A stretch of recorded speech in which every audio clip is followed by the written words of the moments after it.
Hi guys, welcome to this video. In this video what we would be doing is we would be trying to understand how to install the chef server. So what I have already done in this video or before this video is I have already created one Ubuntu 18.04 machine. The steps which I follow in this video will all be shared with you, and don't forget to look at description link below. So let's get started. We all have discussed on how to use the chef server or a hosted chef server by creating a simple account in manage.chef.io. And in this video, as I have discussed already, we will be installing the chef server. So let us get started with the steps. So most of my steps or all of my steps are basically taken or used based out of a documentation from here, and this documentation link is also shared in the description. So don't forget to look into this link because there might be slight changes here and there, and the installation which we are trying to do in this video is the standalone installation. If you want to try the other two flavors, you are free to go ahead, and the steps are already mentioned in this documentation. So let's get started. So this is a Ubuntu machine, so I would rather first want my packages updated.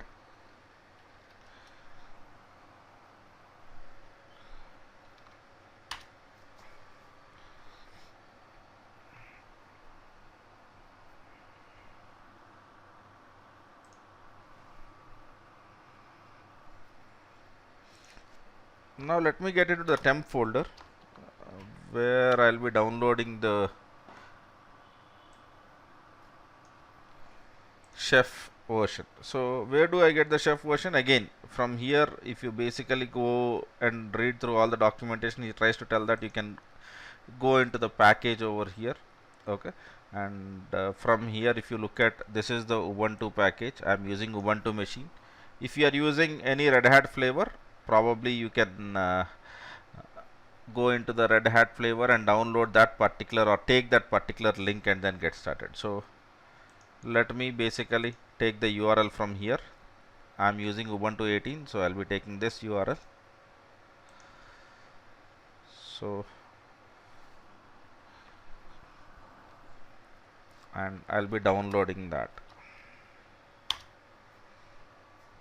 Let us wait for the download to be finished, and now let us try to install this. Sudo this is a Debian package, and to install we have a very simple command which is dpkg-i, and this command will take some time to be installed, and in this video this will be forwarded so that we reach to a point where this step is done.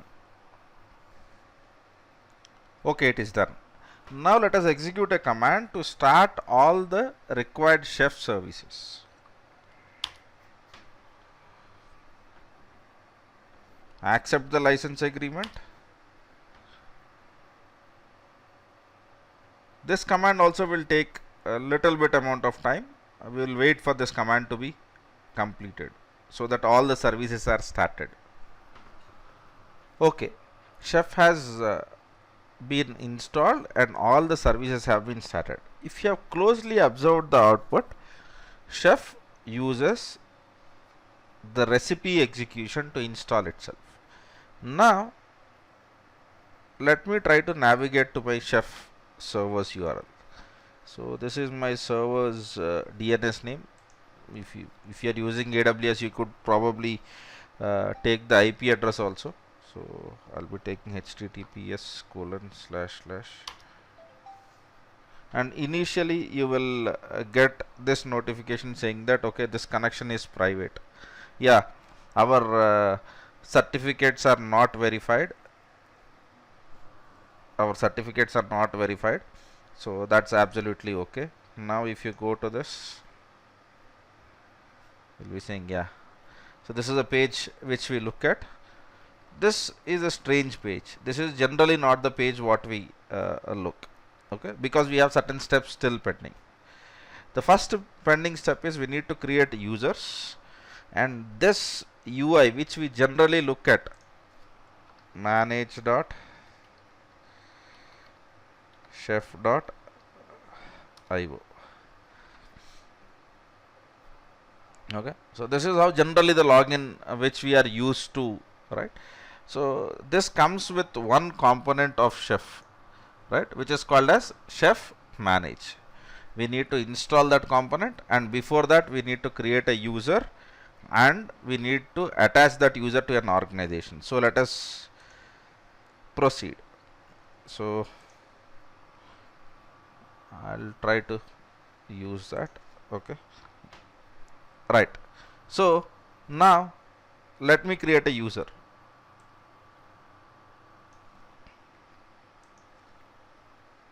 So this is a command to create a user.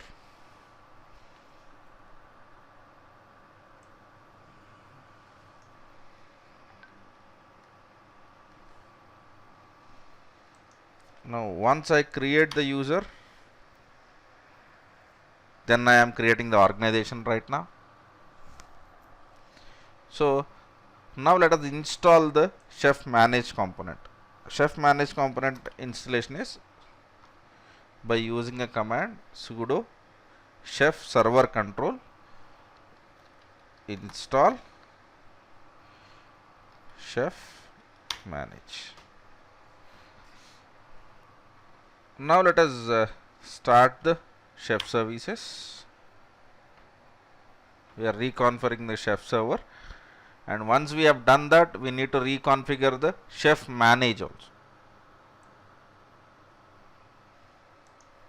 Now let us reconfigure chef manage. Okay, chef manage, and then reconfigure. Then it is asking press any key to continue. Okay, accept this license agreement and then type yes.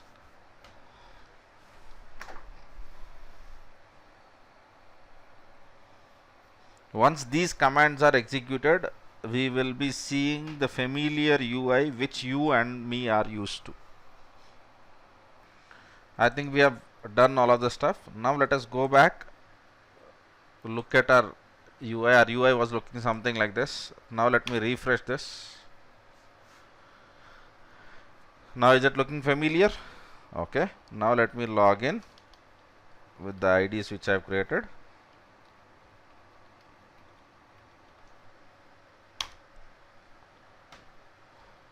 Good, we are in. So right now it shows node, it shows policies, and it shows administration. Let me select my organization. Okay, so if you want, you can download your validation keys and all of that stuff, or you can download the starter kit to get started. Thank you for watching this video. I think we have installed the chef server successfully. But ensure there will be one extra error which you might face whenever you are working with your own standalone chef servers, that is with SSL certificates. There is a knife SSL fetch and knife SSL check commands which will help you out, and also knife commands also give you an alternative with respect to SSL command lines. Thank you. I think this video is very much useful to you guys for installing chef server on your own. That's what we have in this presentation. Thank you. Thanks for watching. For more videos, subscribe our channel and click on bell icon.